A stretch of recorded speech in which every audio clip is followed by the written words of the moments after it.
very own Byju's 9th and 10th grade channel. I'm Aishwarya, and as a part of our Jeet Ka Josh series, I'm here with a very important chapter, and as a matter of fact, a very easy chapter from geography, that is water resources. So in our class today, we are going to be understanding and looking at the whole chapter in one shot, right? And this is a very simple topic which has like three main topics which we need to learn about. A lot of you are here already. So hello everybody. Wait, let me quickly refresh my chat once. Yes, just give me a moment. I'm refreshing my chat, okay? All right, very good. I can see quite a few of you are already here. Good evening, Abhinav, Tia. I can see Pitambar is here. Good evening. Yes, Aswari. A lot of you are here. So welcome to the class, everyone. Please make sure that you share this video with your friends as well. Tell them to come so that they will also be able to benefit from this particular class. And now, of course, like I told you, it's a very simple chapter. So we will aim to complete this chapter in 1 hour. Okay. But after 1 hour, don't be like, ma'am, you told 1 hour, but we are still going on with the class. This is our aim. It could be maybe 1 hour, 15 minutes or so on, right? Good evening, everybody. Good evening. Yes?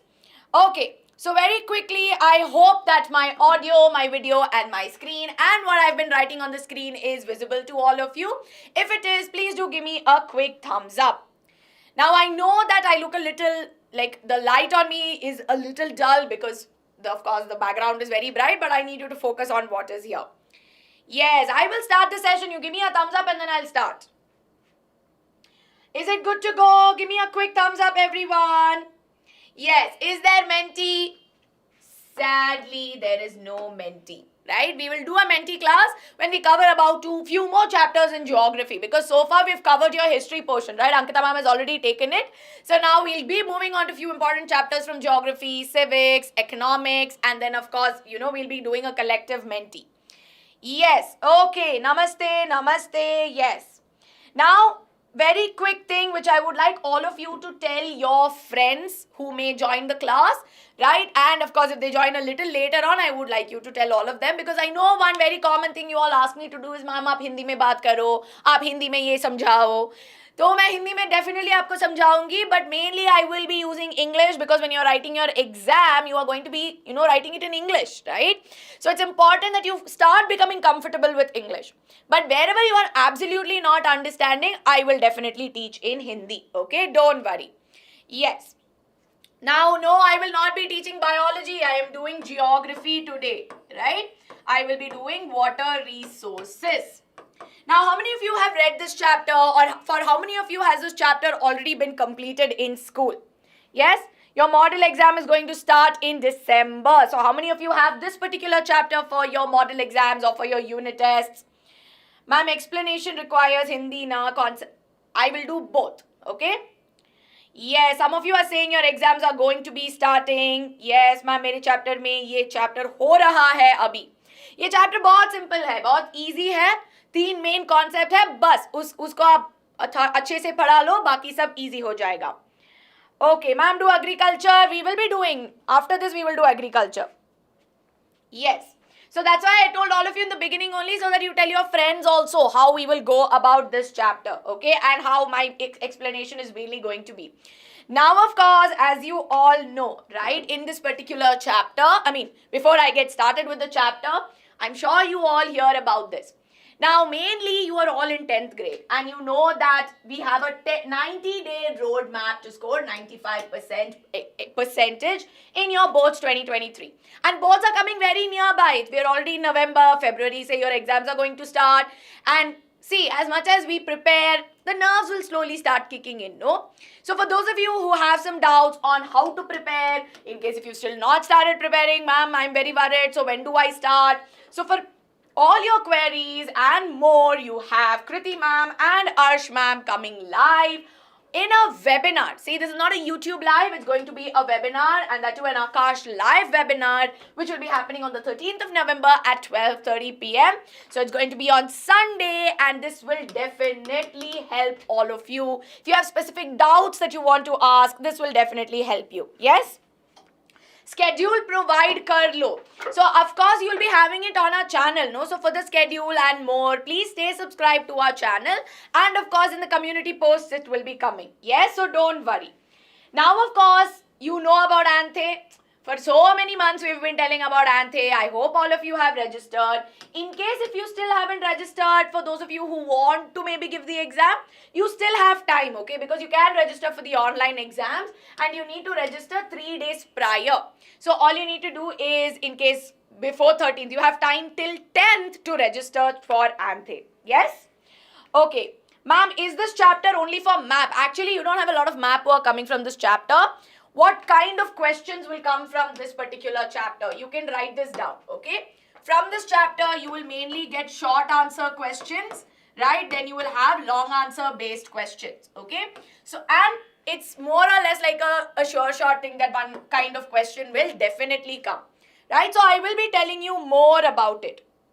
Okay, ma'am, SST ke questions yaad nahi hote. I understand that it's a little tough right now. So first what I want you all to start doing is with your subjects, whether it's history, geography, civics, start reading it multiple times, okay?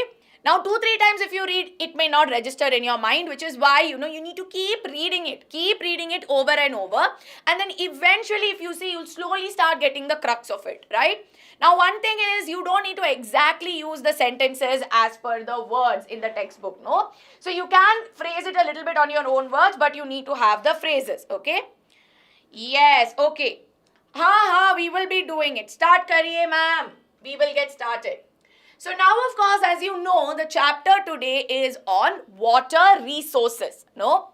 Now, when we talk about water, water is something you learn about everywhere. You learn about water in science, right? You learn about, now you're learning about water in geography, and we learn a lot about it. Now, most often than not, we call water as the elixir of life, right? Now, can any of you tell me why water is known as the elixir of life? It's a very generic question. Why do we call water as the elixir of life? Yes? I'm sure all of you would have learnt about this. This is not going to be something new, and all of this is very generic. You already know about it. You're just putting it into understanding. Ma'am, Indian rivers and water resources. Yes, I will be telling you. Don't worry. It is very important for our life. Exactly. So, for various activities, that is, whether it's for the body or within the body or even outside, to practice agriculture, for electricity, and of course for various activities we require water. Basic personal hygienic practices also we require water, right? Yes, exactly. It helps you do so much, it helps you do so much. But when we talk about water in the earth, right, we know that almost 75% of our earth is covered with water. 75%, that's like the majority, but yet what do we see? We see here that water everywhere, not enough water to drink. Now what do we mean by this? For this, what you need to know is the distribution of water and the water resources, which is why first and foremost we will be tackling these 3 things, okay? So before I get into water scarcity, I'm going to be talking to you about water distribution, right? So I will be talking to you about the water distribution. Then we will go on to water scarcity. After we learn about water scarcity, we will be talking about multi-purpose river projects and dams, right? And then we are going to be talking about rainwater harvesting, right? So these are the 3 topics that we are going to be covering. Are we clear, everybody? Are we clear with this on what is water? What is the distribution of water, right? Or in a general understanding of it. And what are the 3 topics? Yes? Everyone, I need you to focus on class. I can understand that a lot of you are getting distracted, okay? I need focus in class. It's just for 1 hour, very simple chapter. You give me 1 hour of your time. I'm telling you, you will feel so much more confident with your learning, right? So I need you to stay focused. Yes, okay. And Vishnu, we'll also keep an eye on the chat, okay? So now we have Vishnu sir who's going to keep a close eye. So please do not spam on the chat as well. Ma'am, water distribution, please repeat again. I will repeat, don't worry. I will repeat it once again. Now see, when we talk about Earth as a planet, no?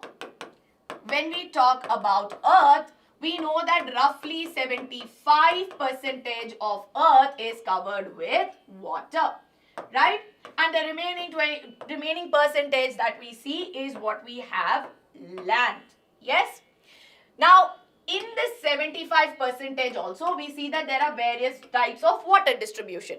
And we will learn it in the most easiest way, okay? We will do it very in a simple understanding of how water distribution happens.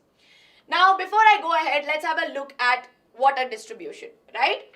So now here if you see, let's assume all the water that is there in the world, okay, is let's say 2 liters of water, right? This is all the water in the world. All right. And that let's assume is 2 liters of water, right? That's around 2000 ml, no? Now, out of this all the water, we see that only 12 spoons, that means roughly 2.5% of water is fresh water, right? That means out of all this, roughly 12 spoons is what is giving your fresh water resources. And the remaining 97.5% is your salt water or marine water, right?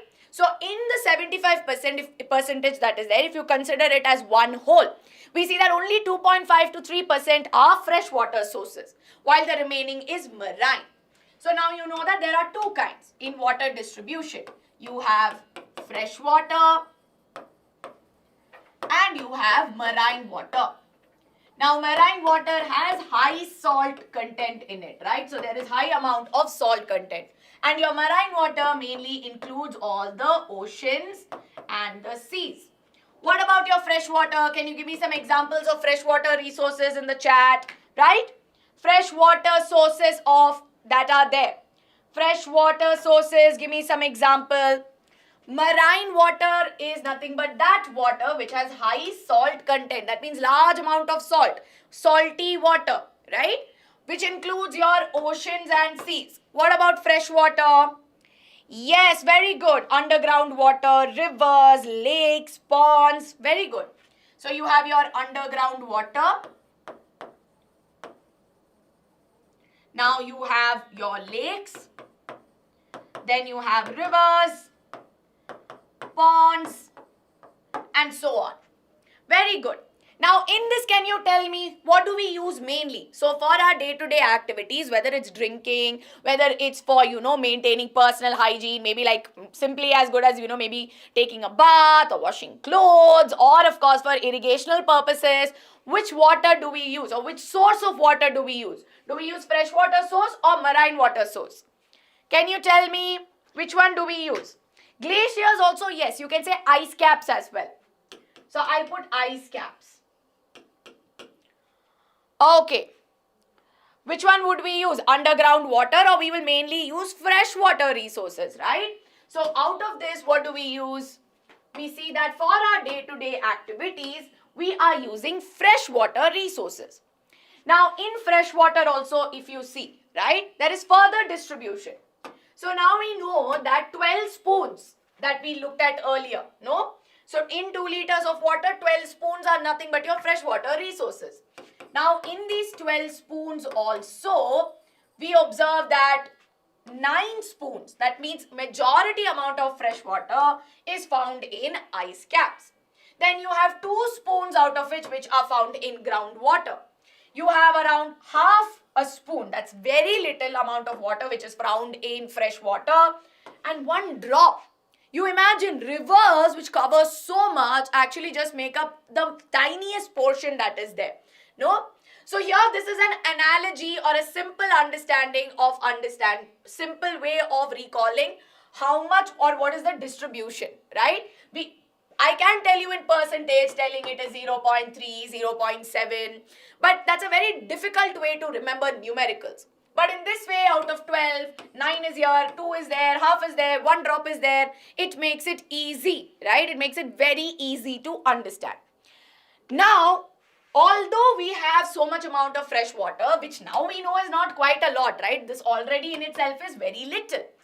Now, in this amount of fresh water also, we see that it is overexploited. Now, what do I mean by overexploited? Can you tell me in the chat? Exploitation is not a new word, right? So, what do we mean by overly exploited? Can you tell me very quickly in the chat? Yes? What do we mean by the term overly exploited? Excessively using it. Yes. Damaging it. Okay, damaging will not be accurate, Tia, here. But Ananya, you are right. And yes, Pitambar, very good. We mean that if you are overly exploiting it, it means overly using it. And that too, not in the right way, right? We're not overly using it. If we are not, being judicious. We're not using it to the right amounts. We are unnecessarily using it, I could say. Such conditions of overexploitation will lead to water scarcity. Now, overexploitation is one way in which water scarcity is there, right? So that is what we have learned. So first let us define water scarcity. Now water scarcity, and this is an important definition, you can take a screenshot or I'll send you the PDF. Water scarcity is a condition where there is insufficient. Scarcity means not enough, right? That means we don't have enough of it. So we have insufficient fresh water resources to meet with human and environmental demands. That means for our needs as well as the environment's needs, we do not have enough. It is insufficient. Now that is what we mean by water scarcity. Yes? So everybody, for those of you who are asking me what does scarcity mean, it means not enough or it is insufficient. Yes? Are we clear? Are we clear so far? Are we clear? Very quickly, give me a thumbs up in the chat and we'll get going. This is social sciences and geography. Specifically, we're learning about water resources. Amritesh, I think you have just joined. No, not yet, Fatima. I have not done that yet. Give me a quick thumbs up in the chat so that we can get moving to the next part. I'll take it slow, but I want you to be thorough with this chapter by the end of it. Right? So now, of course, water scarcity. No, why is there insufficient amount of water? So one thing we already understood is that there is over exploitation or we are unnecessarily using it, which is leading to water scarcity. But there's also the fact that there could be uneven distribution of water, which means naturally, if you see, we see that not every place gets equal amount of water. We see that in some places, there's very less rainfall, which is also a source in which water is made available. And in some places, there's way too much water. So naturally also we observe that there is uneven distribution. But apart from this, right, so okay, uneven distribution is there. But removing the factor of human beings and over-exploiting it, organisms and everybody else was still able to survive. So how is it that over time insufficient water developed? So that is because of two things. First and foremost, we see that it is a cascading thing. Okay, what do I mean by cascading? Simple as a domino effect. If one thing starts, no, everything will be interlinked. One after the other, it will all be interlinked, right? So now what is happening? Over time, of course, there was growing population, right? So more number of people started to come and the population increased. Now when the population increases, what will happen? They all need food, no? Everybody needs food to survive. Which is why agriculture expanded. That means practice of agriculture or farming expanded. That means we have to grow more crops. Now for more crops, you require more amount of water, no? So what do we mean by this? So can you tell me the term that we will use, right? What will the term that we use for providing water at regular intervals? Can you tell me in the chat? Yes? Very good. Irrigation, yes. So for more food, you will require more irrigation. Now, in irrigation also, if it is not properly used, right? If you overly provide water to regions. So what is happening is sometimes, even though there is enough water, there might be overly irrigating lands, right? Or else if you see that certain farming practices also require, which require more amount of water, we see that this would result in the amount of water table, which is nothing but the groundwater. So with this, we saw that groundwater was decreasing. Yes? So that is one thing to remember here. Now, apart from this, we also saw that there was large growth of industries and urbanization, right? Now, most of the industries that were there, they were powered hydroelectrically, which means hydroelectricity was used for powering these industries. Not all, some of them. Now, for them, again, hydro, that means water, right? So we see here that again for all of this, water was required. And apart from that, even for certain processes within the industry, water was needed. And what happened towards the end was there was a lot of domestic and industrial use. So for small things, like a lot of water was used for cleaning and more than necessary was used up at the end of the day. And as a result, again, groundwater was decreasing. Now here we are talking in terms of quantity, right? So what would happen if I do all of this quantitatively? But it's not just how much water, like how much liters of water is going down. We also saw that quality of water was going down, right? So even qualitatively, the water was getting affected. So in this case, if you see, in the case of agriculture, this also resulted in increase in salinity because a lot of, chemicals were used. And in this case, we saw that it resulted in water pollution because at the end of the day, in both cases, increase in salinity and water pollution is caused when we are using it in the industry. Yes?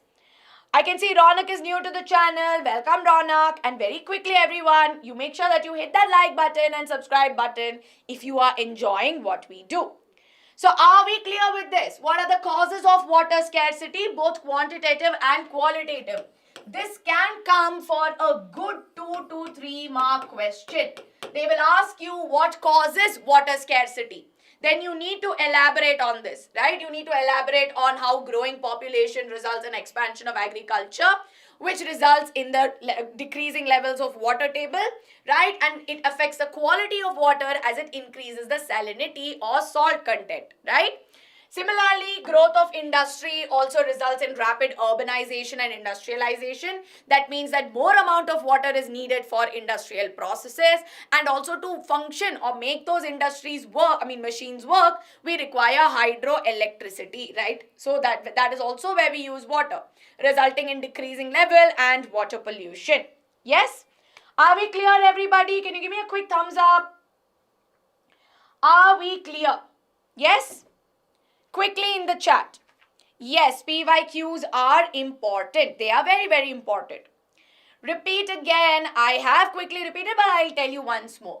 See, we know water scarcity is when there is not sufficient amount of water that is present, right? Or there's insufficient water for human usage and for environmental usage in a given area. Now here we see that most likely water scarcity takes place. So what are the causes? Water scarcity happens simply because we know that there is growing population. Growing population means more food. More food means we will do more cultivation, more agriculture. More agriculture means more water requirement. Now, when we over-exploit water here, it causes in the decrease in water levels, right? And apart from this, when we look at the quality of water because of the chemicals we use in agriculture, it also affects the salinity. What is salinity? So salinity is nothing but the amount of salt that is present in the water. It affects that. And if there's more salt, we know that that's not some water that we can use, right? Which is why this affects the salinity. Now, apart from this, it also causes rapid industrialization and urbanization. And we know that more amount of it is used in the industries to power the machines and for, the industrial processes. Again, resulting in the decreasing levels of water and causing water pollution. Okay? Basically, we need more water. But we also know that water is, a renewable source, right? So we know that especially in the case of water, we know that water is constantly being recycled by the water cycle, right? So how much ever fresh, especially with water, we know that there's a water cycle which regulates the amount of water. Now we need to make sure water is in the usable forms, right? So that is our focus or intent of today. Now, of course, the need of the hour is to deal with this water scarcity, like you said, no? So, how can we deal with it? What can we do? Can we stop doing agriculture? Can we just stop using, machines and say, no, I will not use any of it? That is not possible. We require some smarter solutions. So, what are our smarter solutions? To use or grow drought resistant crops, right? So we've learned about drought resistant crops in our 9th grade itself, where we know that it is where crops are modified genetically such that with less amount of water also they are able to grow, right? And apart from that, we need to treat wastewater. So we know that there are sewage treatment plants, and of course for industrial water also we have various treatment plants that are there which will help us reuse the water. So whatever water is polluted, we can reuse it, right? Yes, all right. Is it applicable? Of course. So, if it is applicable for all of, if it is, if your state syllabus follows NCERT, it will definitely be helpful. Okay? Yes, okay. So, now, of course, one such, initiative which is taken by the government is the Jal Jeevan Mission or JJM, right? Now, this can come as a short note for you, okay? Write a short note on Jal Jeevan Mission. What is this? So, this is an initiative by Government of India. What is the initiative? To improve quality of life in rural areas, because we know that the water that they are getting is not of high quality. Now, what is the goal? The goal is to make sure that potable piped water, that means potable water or drinking water, right? Drinking water is made available. Roughly around 55 liters is made available on a regular basis and on a long-term basis for them to use, right? That is what we mean by this, okay? So here's a quick question for all of you. 97.5% of the total volume of the world's water is estimated to exist as dash and only 2.5% as dash. What is the correct answer, everyone? Quickly, in the chat, you tell me.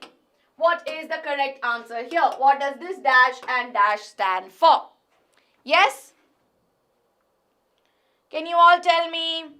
Ma'am, JJM, can you repeat again? Yes, of course, I will repeat it once again. But will you tell me the answer for this first? Okay. All right.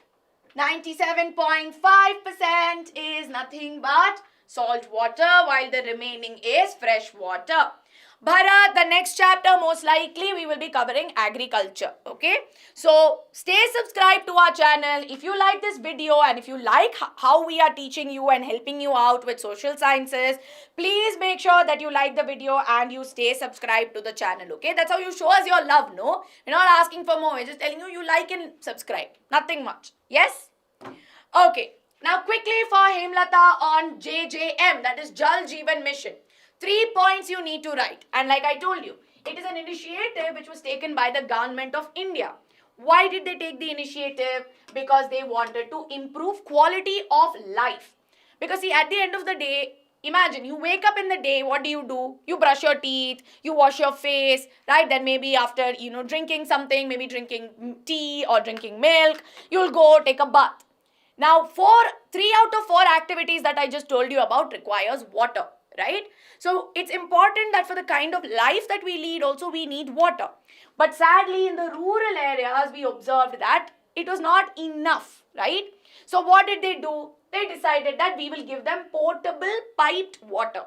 That means we will give them piped water wherein around 55 liters per capita per day. That means 55 liters of water will be given to them on a long-term basis, such that, they can build their tap water connection. So that maybe in a tank, they will be given these water regularly so that, you have pipes taking them to the tanks so that to the pipes at their homes, right? So they can have tap water connections. Yes? Okay. Date and time regarding when the next class will happen, no? I would request all of you to subscribe to the channel, because if you subscribe, you will get notification. So there's a bell icon also. You'll keep getting notifications, and as and when you want your classes, you will be given a notification half an hour before class. So please make sure that you help them. You hit the subscribe button. Yes? Okay. All right. Thank you, Colorful Life. Thank you. Yes. Okay, Bharat. So now that we've looked at this, we are going on to the next major topic, okay? See, major topics are your dams or your multi-purpose river projects and the rainwater harvesting. Now, first and foremost, I will tell you what kind of questions you will get from this particular thing. From dams, mainly, you need to know the advantages, okay? The disadvantages, right?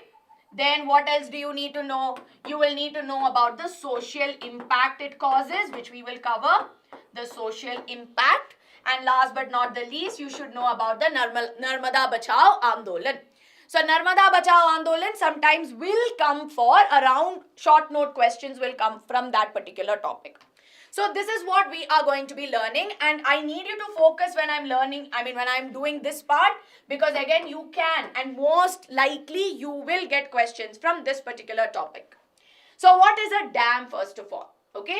So a dam is nothing but a barrier. Again, take a screenshot or write it along with me, or if you have your textbook open along as I teach you, mark it in your textbook and put a star mark next to it. So how do we define a dam, right? A dam is nothing but a barrier which is built across flowing water. That means that normally they are built across rivers, right? Such that it will obstruct or directly hamper the flow. And what it will do, it will then create a reservoir. That means it will create a reservoir wherein the water is stored. It could either create a lake or an impoundment.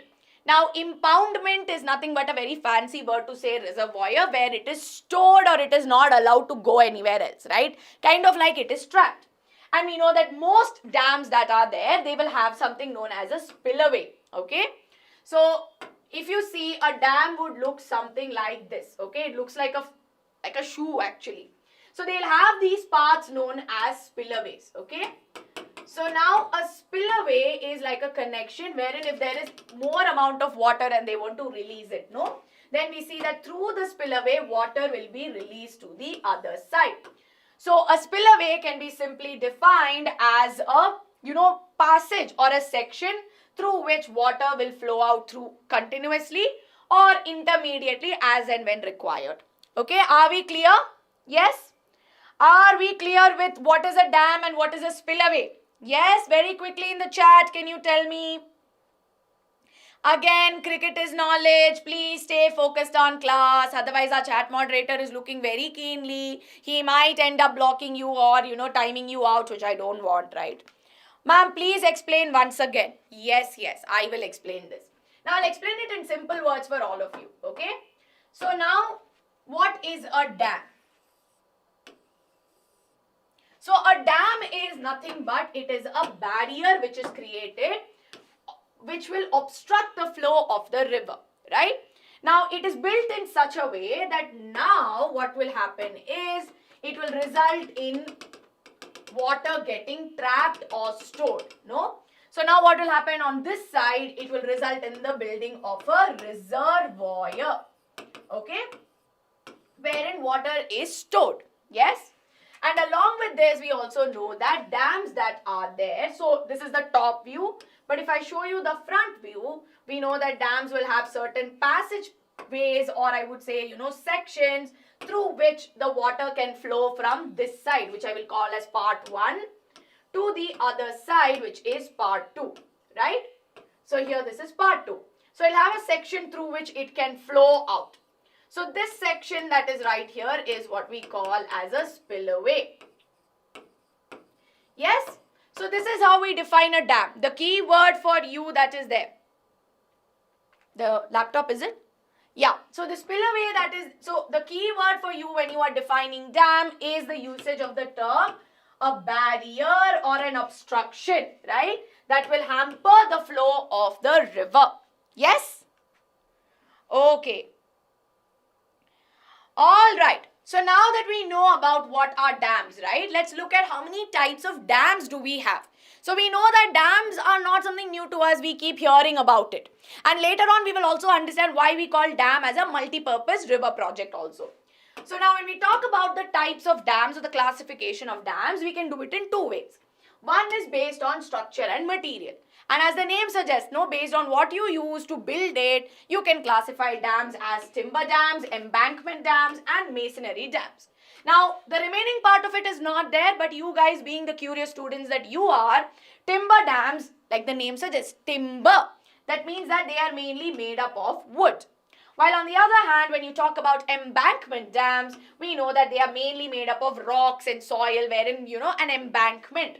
So if you see, on the side, there'll be banks that are there on the side of the river which are made up of rocks, no? So mainly this is what we call as an embankment dam.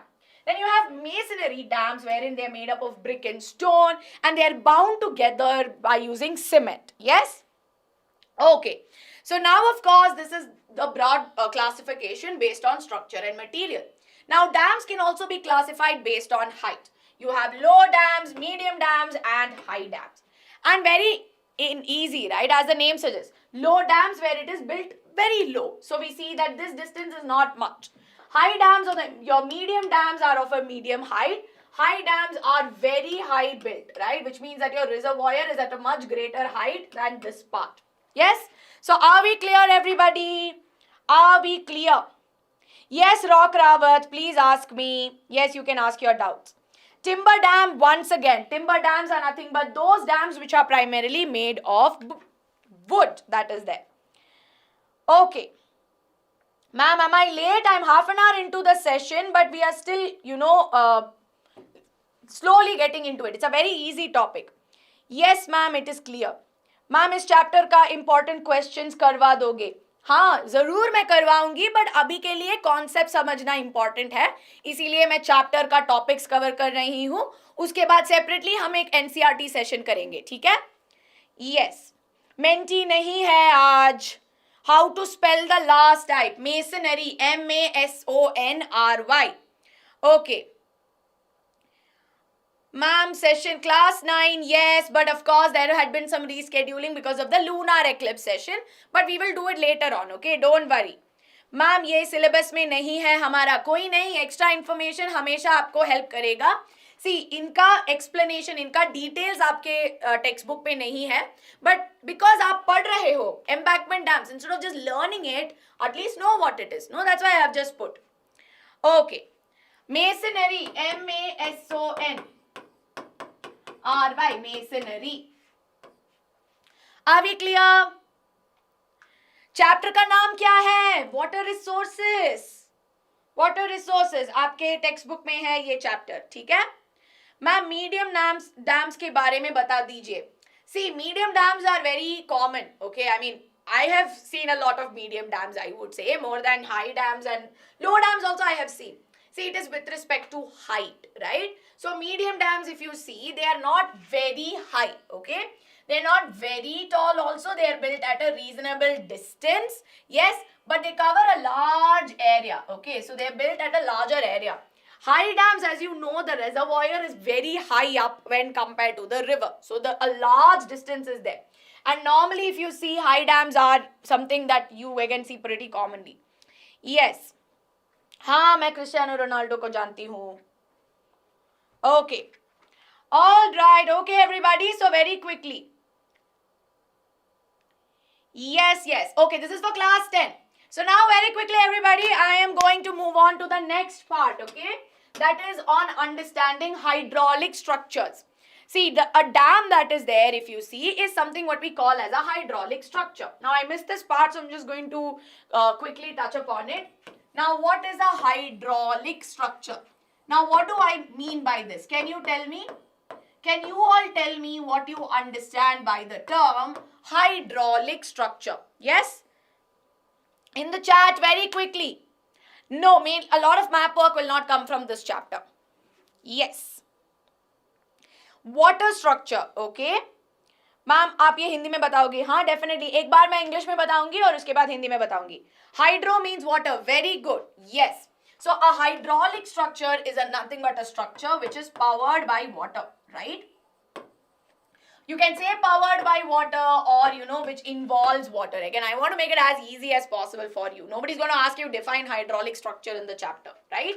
So in the case of a dam, if you see, we know that a lot of hydroelectric electricity can be generated using a dam, right? Which is why we normally call it as a hydraulic structure, because it's normally powered by water. Yes? So now, of course, this idea of hydraulic structure is not something that just came up, in the recent times. It was there way back from ancient India, right? So in the ancient times, what they did was they decided to build like barriers, not a dam per se, but they decided to build barriers in such a way that it would impound. Now don't get worried about the term impound, it is nothing but to trap, right? I'm giving you an easy word. To trap the river and the rainwater, so that this water that they are capturing or trapping can be used to, irrigate their agricultural fields, right? And this is something that we observed in the 1st century in Sringaverapura near Allahabad, right? Wherein a very sophisticated system was built, okay? Now, what do I mean by a sophisticated system? We see that from the main river, they had built channels, okay? So, they built many channels wherein the water would now, as long as it's going straight, but some of the water would get redirected to different paths, so that we could irrigate it. That is what we mean by a water harvesting, or a system wherein you could channel the water. And this was specifically used to take whenever there was flood, when there was too much of water and the river was overflowing. This seemed like a nice idea. And similarly, of course, during the time of Chandragupta Maurya, dams, lakes, rivers and all were extensively built for proper irrigation, right? And of course, we see that during various other ruling periods, we saw there were many sophisticated irrigation works in Bennur in Karnataka, Kalinga in Odisha, and Kolhapur in Maharashtra. And of course, in the 14th century in Horse Delhi, we saw that Iltutmish, one of the rulers in the Delhi Sultanate, provided or built this kind of a system for supplying water to the area. Now, you don't need to remember too much of it, but if they ask you for 2 marks, right, briefly explain how there were hydraulic structures in ancient India. I would suggest to remember at least 2 of them, okay, 2 to 3 of them, because it will not come for a very long answer type question. 2 examples if you are able to remember. One on Sringaverapura in Allahabad and the other one on Chandragupta Maurya. If you know these 2 points, you are sorted, right? But you need to know what were the hydraulic structures that were built in India. Sophisticated system means it's a very when do we say that somebody is very sophisticated, right? It's very elite, or it's very properly built, right? So the easiest words I can think of is it is properly built. Yes? ये आप एक बार हिंदी में बता दो. Definitely. तो ancient India में हम ये concept of hydraulic system, it's not something जो रिसेंटली आया था, बहुत पुराने टाइम से ऐसा कॉन्सेप्ट है, ठीक है? सो 1st सेंचुरी में अलाहाबाद के पास एक सिटी था जो श्रृंगवेरपुरा था. वहां पे एक सोफिस्टिकेटेड या एक बहुत अच्छे तरीके से इन्होंने एक चैनलिंग सिस्टम बनाया था, जहां पे मेन रिवर से छोटे छोटे चैनल्स बिल्ट थे, ताकि वहां से वो ब्रांच आउट हो रहा था, ताकि अगर रिवर से वाटर ओवरफ्लो हो रहा था या फ्लड आ रहा था, ये पानी इन चैनल्स के थ्रू डिफरेंट जगह जा रहे थे, ठीक है? तो that is what we mean by in Allahabad. Similarly Chandragupta Maurya ने भी बहुत सारे डैम्स, लेक्स और इरिगेशन सिस्टम बिल्ड किए थे जो बहुत एफिशिएंट थे, ताकि वो वाटर एफिशिएंटली यूज कर सकते थे. और ऐसे एविडेंसेस बहुत अदर जगह में प्रेजेंट थे, जहां जैसे बेन्नूर, कलिंगा और कोल्हापुर. ओके, कब खत्म होगा? मैं 8:30 का target I had kept, right? So I told 1 hour, but we will go as slowly to understand, so that I want you to be comfortable with the chapter. Yes? Okay. Now let's move on to the next one, right? Let me quickly move on to the next topic. Yes? Now, of course, we know about dams, right? And we also know about how long they have been there. Now, if you see Jawaharlal Nehru, right? He called dams as the dash of India. Can you tell me what did Jawaharlal Nehru call the dams as? Can you tell me? Yes? What did he call the dams as? Very quickly everyone, can you tell me what did he call it as? And this is very important for all of you to know, okay? Future, no. He called it as temples, very good. He called it as the temples of modern India, right? So he called these as the temples of modern India. Now what was the reason behind it? So first and foremost, one of the many reasons, let me just move this ahead. So one of the many reasons why he used this was because, of course, the dams helped in irrigation.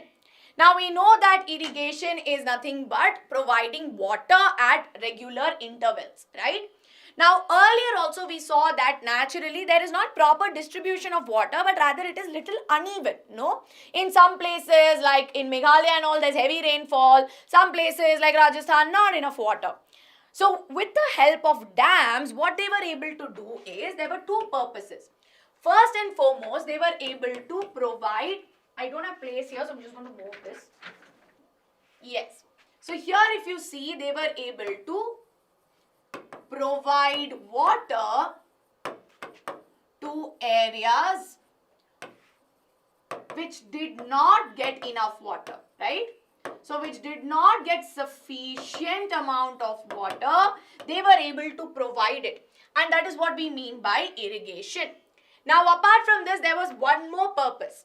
Now what happened was, they were able to prevent floods as well, okay?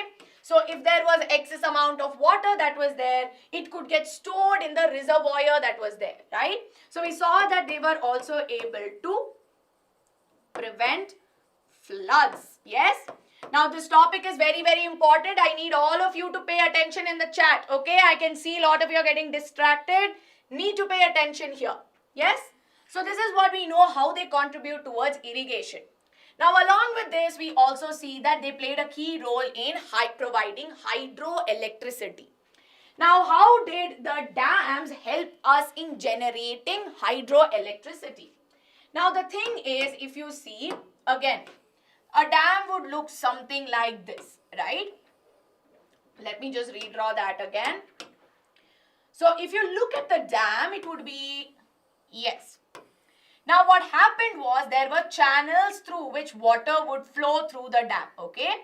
Now whenever they wanted to generate it, there were channels through which water would flow. And at the end of it, we see that there was a turbine, okay?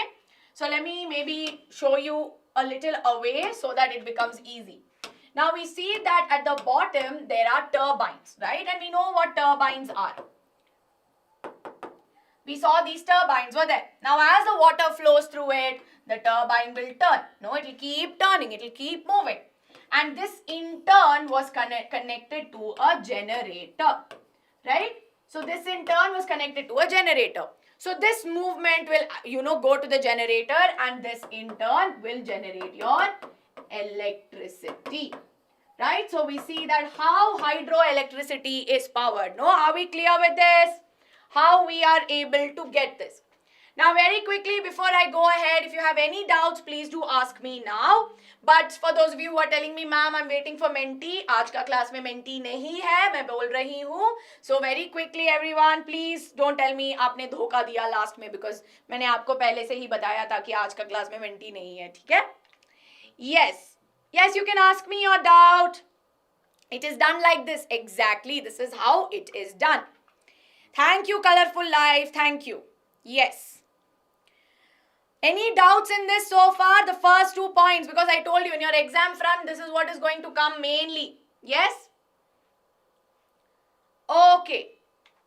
Now moving on to the next one. No doubts. Okay, very good. Moving on. Now apart from this, we also see that the dams that were there helped with inland navigation.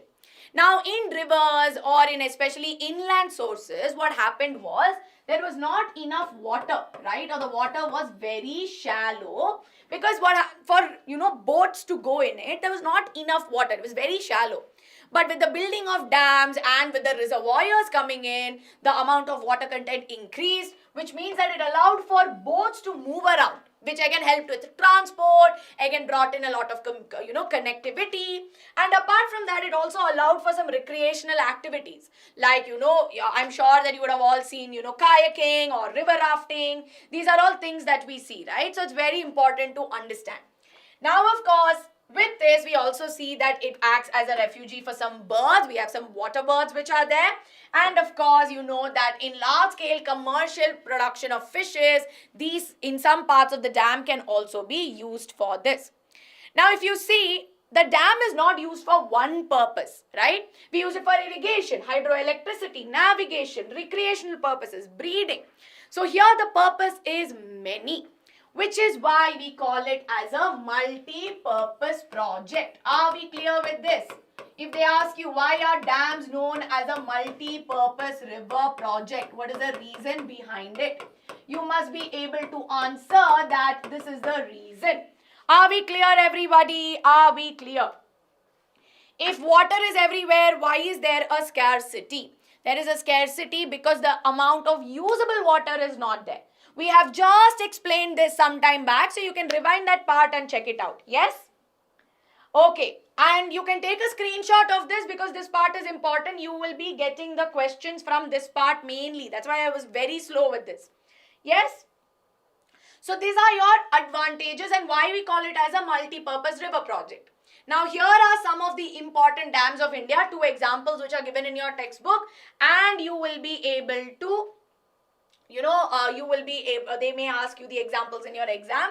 So one is the Sutlej Bays River project, which of course feeds water into the Indira Gandhi Canal. It transformed the landscape across. So this is the Sutlej River that is there, Sutlej Bays, and you know that it transformed the areas along it, right? So it includes Jaisalmer, Bikaner, Jodhpur being some of the areas. So this is one such river project. The other river project is there was on the Mahanadi River, wherein the Hirakud Dam was built, which again transformed the lives, right? So this is again on the eastern side that was there. Yes. Percentage of electricity, it depends, okay? Like I'll not be by all dams. That I actually don't know. I can check and let you know. Because when we talk about percentages, we know that there are some industries, again in some parts, which are fully done by hydroelectricity, while some that are not. So I'll have to just check and let you know. Now, of course, we looked at all the advantages, but as much as the advantages were there were good amount of disadvantages of having dams as well. So first and foremost, there were multiple environmental impacts. So your disadvantages can be broadly categorized as environmental impacts and social impacts, okay? Yes, I need you to focus in the class, right? Yes. So your environmental impacts first and foremost was that it causes excessive sedimentation. Now we know that sediments are nothing but the depositions which are there, which are very rich in nutrients. Now what happened was when we blocked the flow of the river, right?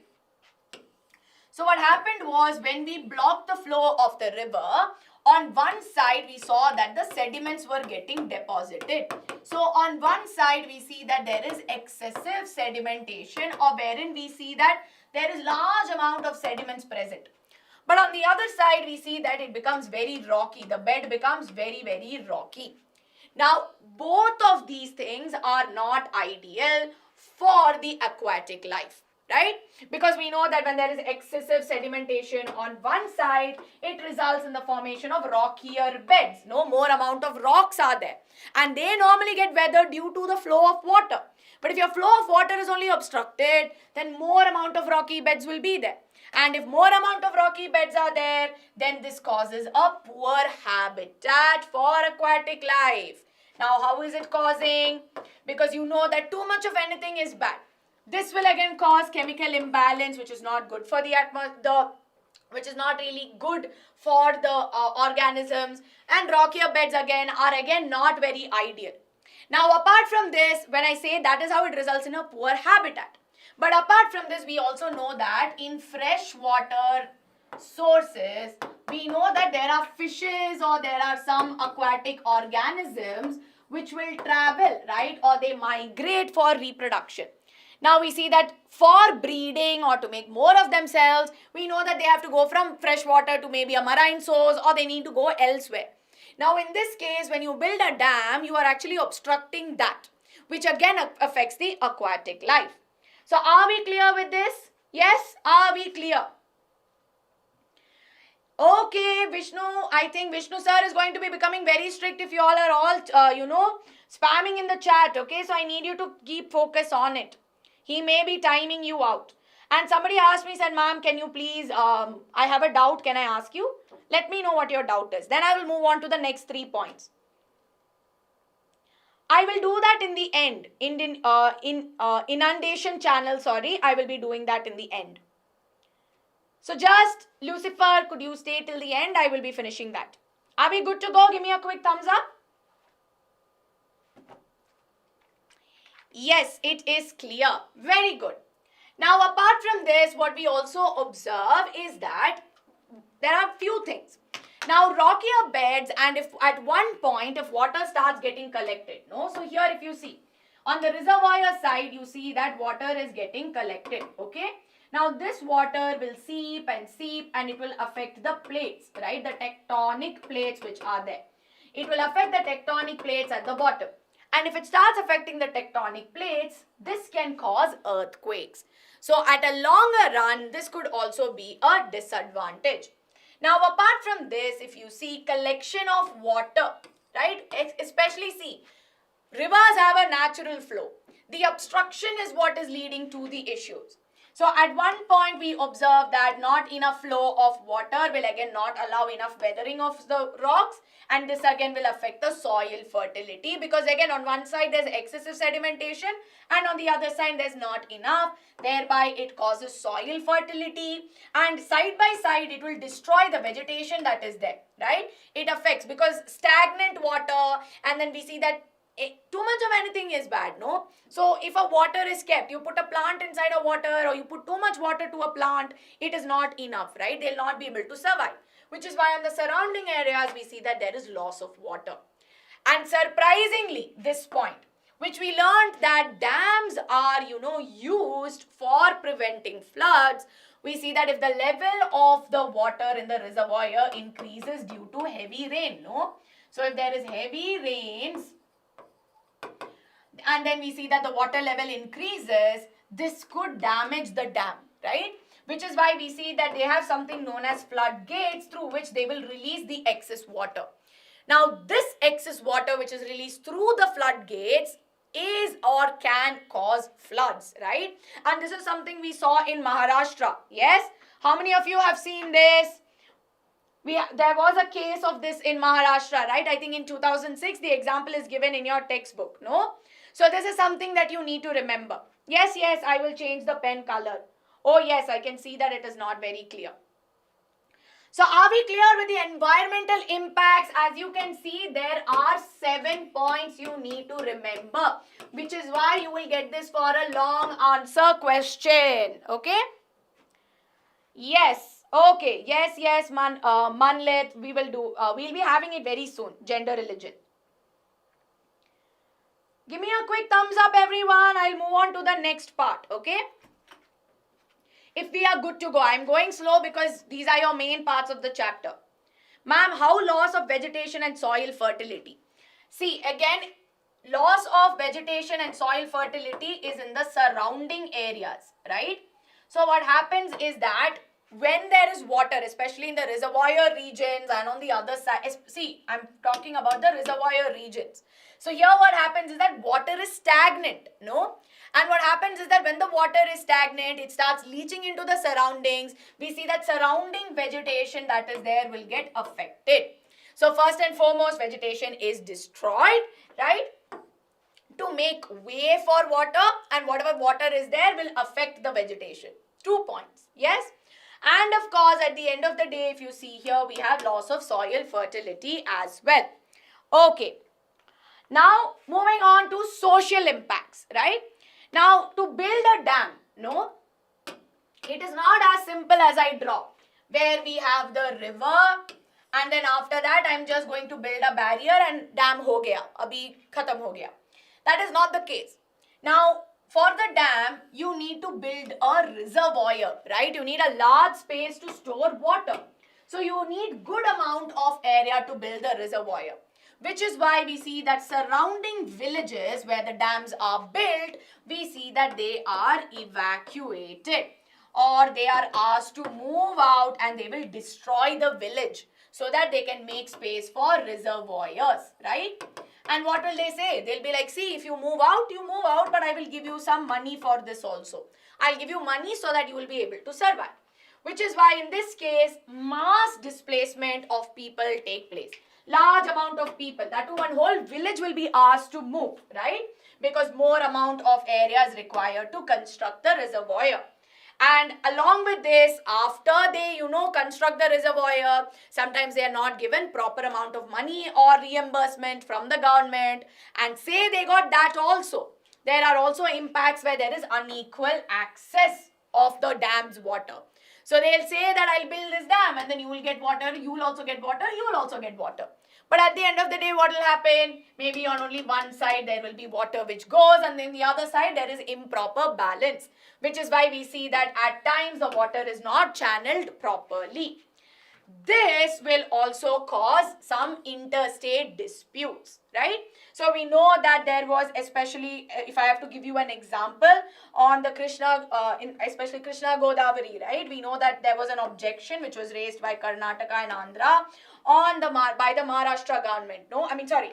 Raised by Karnataka and Andhra on the Maharashtra government for the way they were building it. Yes? So the way the dam is built and how the water gets channeled can lead to interstate water disputes.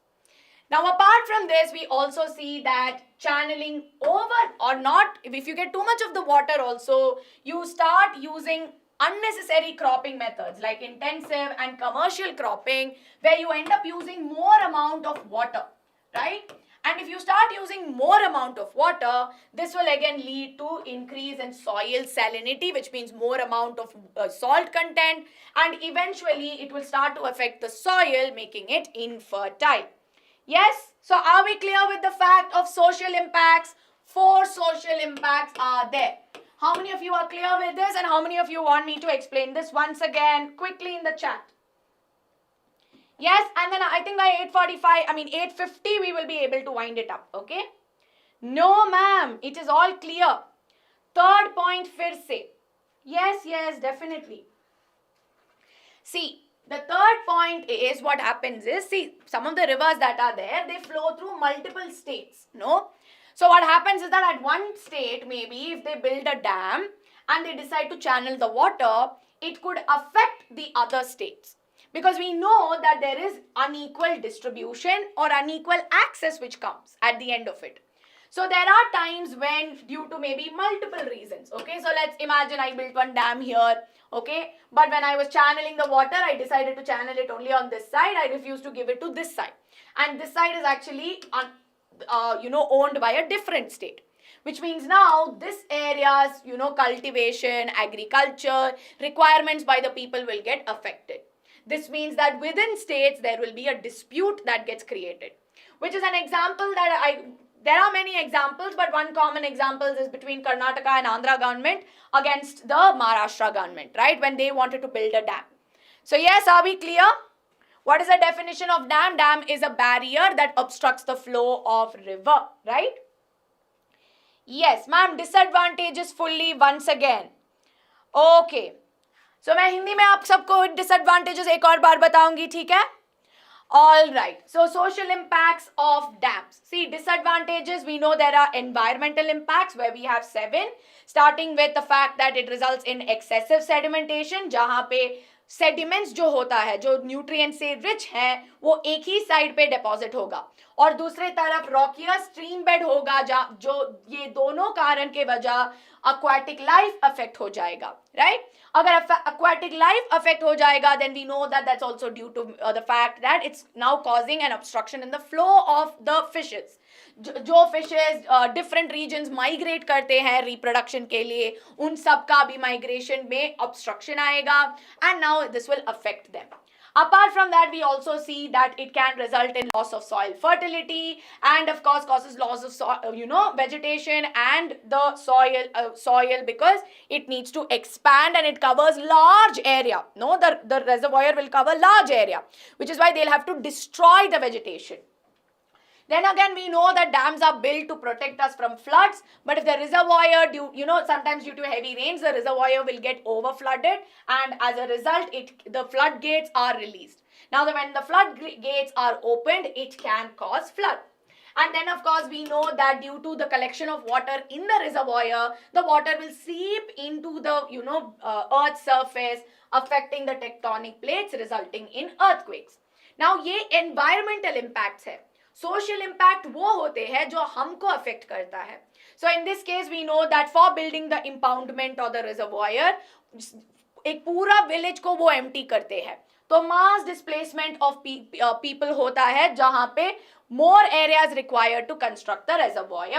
And along with this, after displacing the people also, it's not like equal distribution of water takes place. There is unequal distribution, and at times it can create interstate disputes. And then of course there are times when overwater or water is exploited, wherein farming practices such as intensive farming, collective cropping, commercial cropping, all of this will again result in overconsumption of water. This, along with the farming practices, affects the water salinity, and this affects the soil in turn, which causes infertility. Yes? Ma'am, if dam gets broken, then will it cause flood? Yes, it can. Dam can break, okay? When there's lot of water, the water will put pressure on the dam. So there can be cracks that start to apply, which is why we need to be very careful. Yes? Okay, are we clear, everybody? Are we clear with this? Okay, very good. It affects the livelihood. Yes. Ma'am, what if dam gate breaks? Then you know the consequence, right? Large amount of water will rush to the surrounding areas, which can cause mass floods and affect large number of people. Are we clear? You're saying no, ma'am, or you're like, ma'am, no doubts? Which one is it?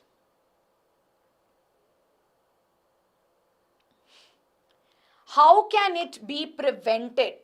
The breaking of dam, is it? Are you asking me about that? How can the breaking of dam be prevented? Yes. Is that what you're asking me, Ashwini? Agar aapko, if you want to have dinner, you can have dinner along with the session also. Yes, agriculture will get affected. Okay, that's actually a very interesting question. Now, if I have a dam, right? If I have a dam with me, okay, how can I prevent the cracking of dam? So that comes with the regulation of the dam. Because you know that if the water level keeps increasing, it comes till this end, they will want to prevent the overflow. But constantly, if it keeps, going above levels, this can put pressure on the dam, right? And for many years, it can withstand it, but eventually it will start showing signs of cracking. So one thing to do is to make sure that the reservoir is not putting too much pressure on the obstruction that you have built. That means by either through the spillway regularly, it must be, released out, or else what needs to be done is this, whatever extra water gets stored, it needs to be utilized. So the regulation of the dam is very, very important. Okay? All right. So for those of you, if you've enjoyed this and we've covered one of the main parts, hit that like button, hit that subscribe button, because you know that Byju's is the place for you to have complete, ultimate conceptual clarity. Now with this, of course, came the Narmada Bachao Andolan. This is a good short note question that will come. You will not believe it. I have also written short note when I was writing my exams. Okay, this is a very pakka question. Teachers like asking this question a lot. So what is this Narmada Bachao Andolan? 4 points you need to write, okay? So we know that Sardar Sarovar Dam was built over the Narmada River in Gujarat, right? And it was one of the largest river projects which included, or it encompassed 4 states. It included Gujarat, Rajasthan, Maharashtra and Madhya Pradesh. Now what happened was, over time, we saw that building of this dam, constructing this dam had great impact, right? And that too not a good impact, but it had a lot of environmental impact. which is why the Narmada Bachao Andolan is actually an NGO. It's like kind of like an NGO movement, I would say, right? So it is a NGO movement which made sure that they mobilized or they sent out tribal people, farmers, environmentalists, activists, so that they would protest against the building of this dam and of course the environmental issues that would arise on building the dam. But nonetheless, because it was built already, it recently refocused its aim. So they decided that, okay, now we can't do anything. But instead what they decided was they wanted to help out the citizens who had been affected and who had to move out because of the building and their rehabilitation, right? Yes, so basically every state government and if you look at the broader picture, there are like specific departments of the government that look into these projects, right? So if you see that in this case especially, what will happen is a proposal will be made, they will present it to the bodies and they will assess it. And once if they sign on this, they confirm on this, then they will build it, okay? Yes, all right. So now quick question for all of you. What are the disadvantages of multi-purpose river valley projects? Earthquakes, pollution, waterborne diseases, or all of the above? Very quickly, can you tell me the answer in the chat? Yes? Yes, all the best. See you for your exam. I can see that you have your exam tomorrow, so all the best. Okay, everybody's like, ma'am, earthquakes. No problem, Anand. No problem at all. Okay, see? पक्का lock किया जाए ए को. आप सबने ए बोला है, मैं lock करती हूँ ए को. Is A the correct answer? Yes, call Abbu. Can you please tell me what is your doubt? Surprisingly, it is all of the above. Now you'll be like, ma'am, kaise? See, when we are talking about soil infertility, deposition affecting poor lifestyle of aquatic organisms, it is nothing but water pollution, right? Now, when water gets polluted, we know that there are chances of waterborne diseases. I may not have told you about this directly, but this is an indirect consequence that is there, which is why the correct answer is all of the above. So, are we clear with this? Are we clear as to why this is there? Exactly. You were like, pollution, kaise? Simple. It is pollution simply because how does water pollution happen?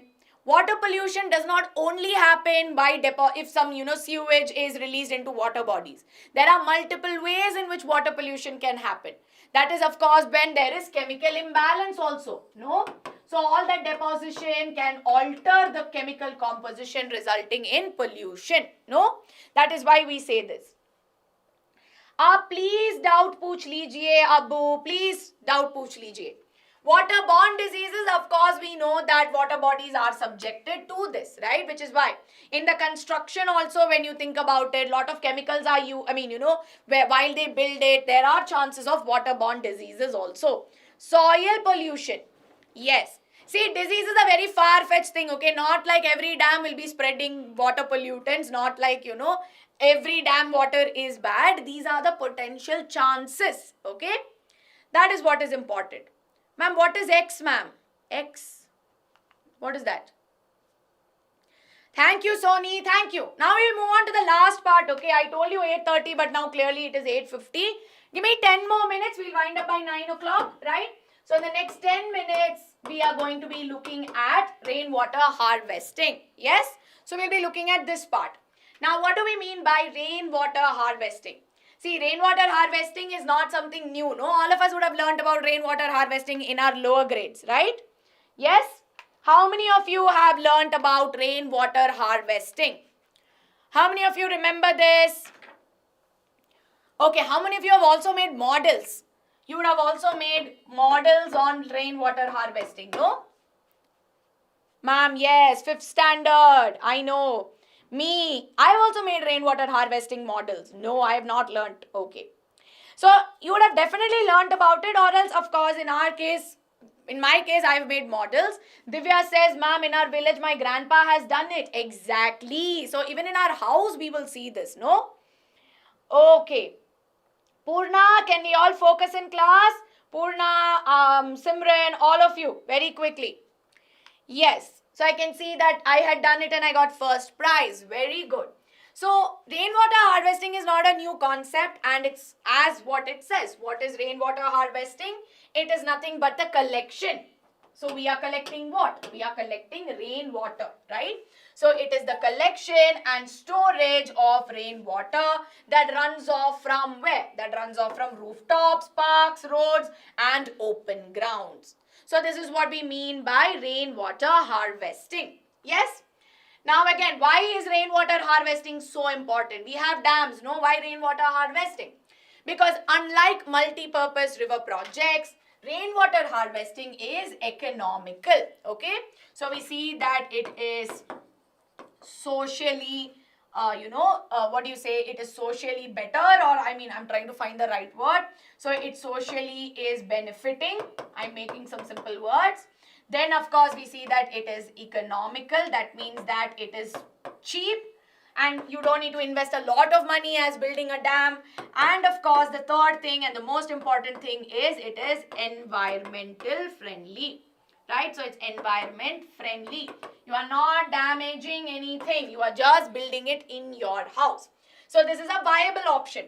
So, these are why is rainwater harvesting. I just put a why. Sorry about that. So why is rainwater harvesting important? Because of these things. Yes? Okay. I'll get to that. So now, of course, if you see here, ancient India has also been using these harvesting systems, and what they did was they built these harvesting systems based on rainfall patterns, soil types, and of course they developed wide range of techniques to harvest rainwater and groundwater. So if you see, there are some places, right, wherein they would have like lots of stairs, they'll have lots of stairs like this on all the four sides. And then in the center, you would have a tub or like a tank. And when it rains, this would get filled. And they would build it very deep, okay, so that it's not like a bath kind of thing, but they would build it in such a way that more and more water would be there. Now, I've actually seen this in Kerala, okay, and normally what happens is that it would be built very deep like this and then the water would get collected. How many of you have seen this? Yes, Tamil Nadu, exactly. Ma'am, could you explain that? Step wells, exactly. So now, rainwater harvesting back in those days was done in this manner, right? Yes. So again, quickly to talk about rainwater harvesting, we know that it is a harvesting technique wherein there is collection and storage of rainwater that runs off from rooftops, parks, roads and open grounds, right? And of course, if you see, it is more socio-economically beneficial and environmental friendly when compared to the multi-purpose river projects. And in ancient India, they assessed rainfall pattern, soil types and developed wide range of techniques, okay? Right. So now, of course, over time, we have modified this technique and that's how we have come with different rainwater harvesting systems. Mainly, which we will cover today, is the rooftop rainwater harvesting. Now, rooftop rainwater harvesting, you will definitely get for your exams, okay? They will ask you to write about it or write a short note on this. So, this is very, very important. Short note on rooftop rainwater harvesting systems. Now, if you look at it quite literally, if you look at it, in rooftop rainwater harvesting, rainwater is accumulated at the rooftops, okay? So, let me explain this simply. Now, imagine this is my house, right? So, this is my home, right? So, in my rooftop, so let's assume this is there, okay? So what I will do is in my rooftops, I will have these pipes, right? So I will have these pipes which are there, right? So I will have these pipes which are there, which will collect the rainwater. And these pipes that are there will run along the length, right? So we see that they will run along the length and they will go and they will get collected.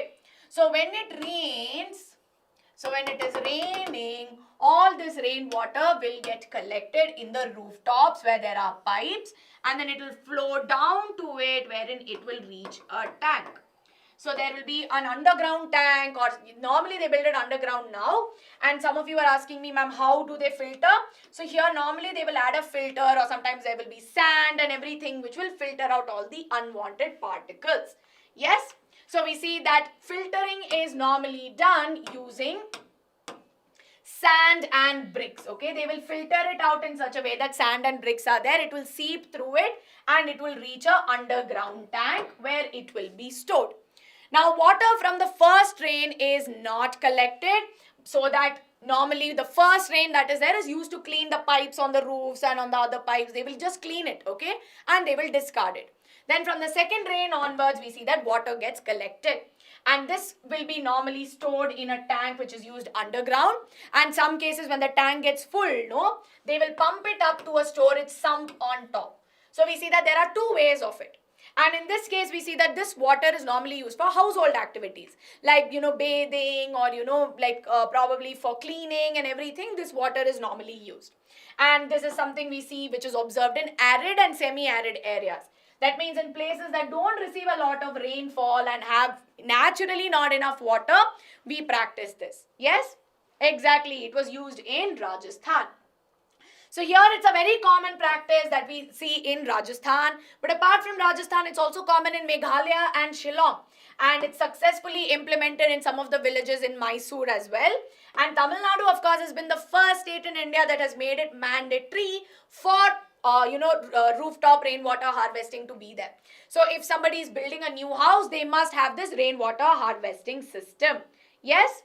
Very good. It's found in your place as well. Sia, that's great. Okay? Now, of course, in Rajasthan, as you know, it was something that was used for a very long time. So what they would do is they would have these big tanks called as tankas, wherein the water would be stored. And they call this pani as palar pani because it was natural, or what they called as pure pani, right? And they believed that it was an extremely reliable source of drinking water. But of course, as you know, that it was part of the rooftop. So they were the ones who initially started building the rooftop rainwater system. And the tanka would be inside their home. And at times it would be so big, right? It would be as big as one whole room. So you need to remember this, okay? This is a more advanced version. Earlier we were using this. So are we clear with this? Are we clear, everyone? Because again, this is going to be a very good 4-mark question to write about it. Yes? Very good, very good. Now, of course, naturally, this is of course in Rajasthan and in these areas. But in the western Himalayan regions, if you see, they would build these,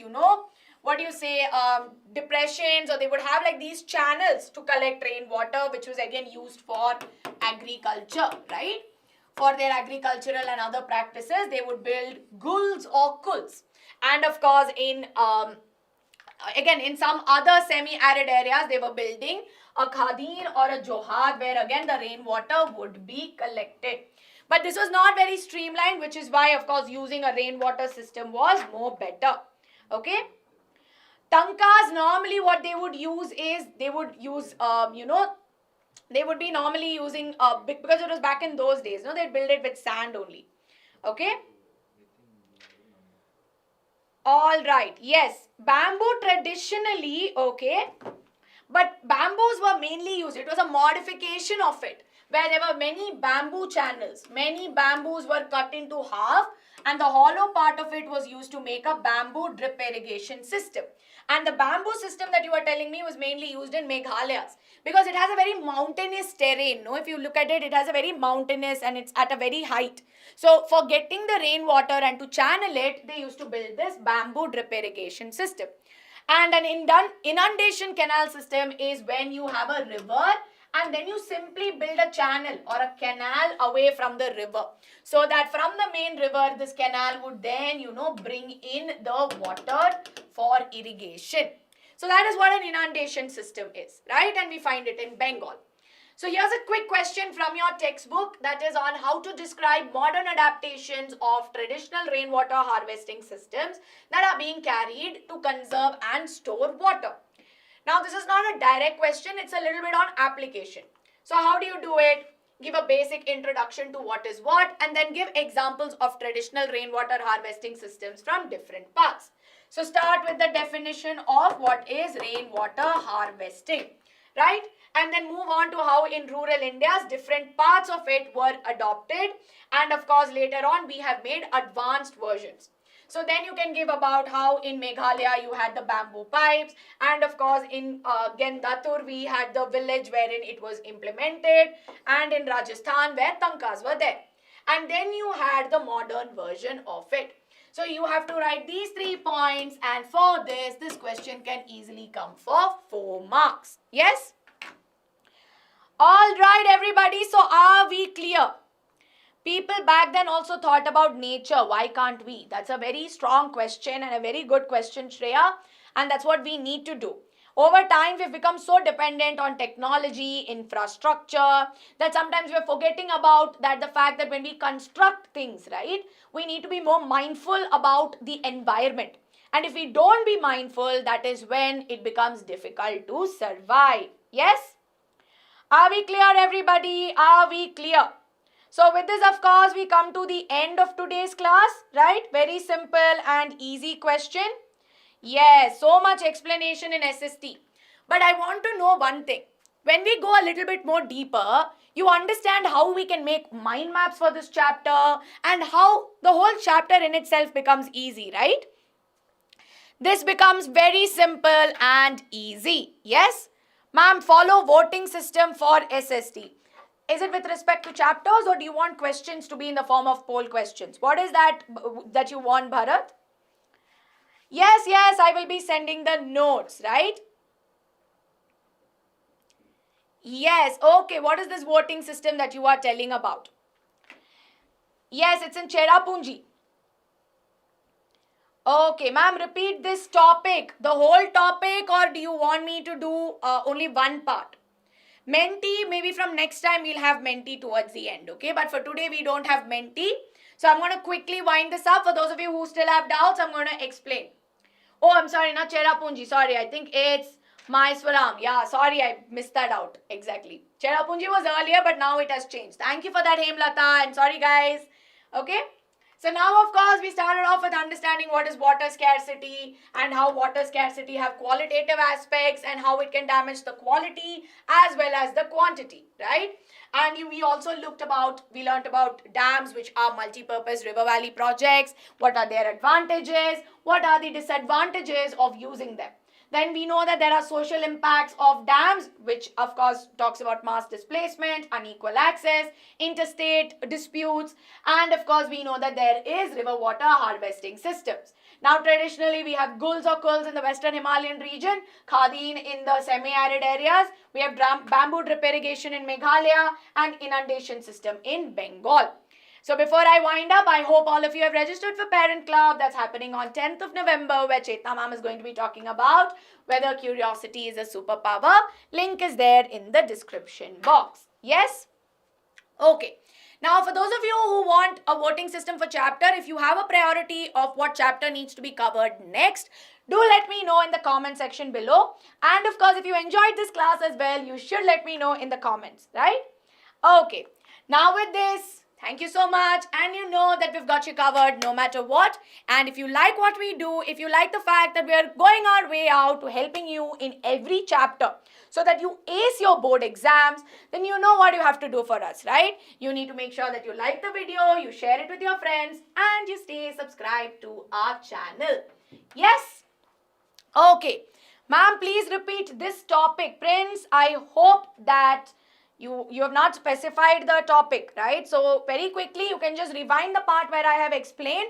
And if in case you've still not understood, do drop the comments, drop and let me know in the comments below. I will answer it for you. Yes? Tarana ma'am is back and she'll be coming soon. So don't worry, just stay tuned.